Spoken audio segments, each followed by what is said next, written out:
Spring is finally here, and I can't wait to get the grill cleaned off and start grilling some steaks and shrimp and just whatever I can find. So what I'm doing today is one of my favorite restaurant style steaks, and what we're going to do is make a crust for our steak that's coffee, cocoa, and a little bit of brown sugar. It gives you a wonderful flavor.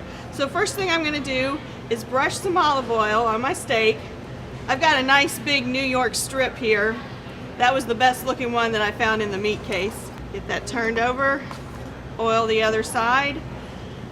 And then our rub ingredients are pretty simple. And this is going to give us some really amazing flavor on the outside of our steak.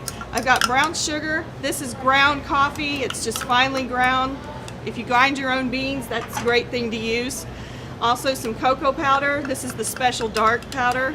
And then just a little bit of cayenne pepper and also some dried mustard. So get this all mixed up, and then you might want to use your hands for this part because you want to really kind of press your coating into your steak. So get that in there really well. Rub it in on the other side. And then here I've got some nice big flake sea salt, and I'm just going to get that on top of my coffee rub on the other side as well. And then now my pan is very hot. If you're doing this outside on the grill, make sure your grill is on high.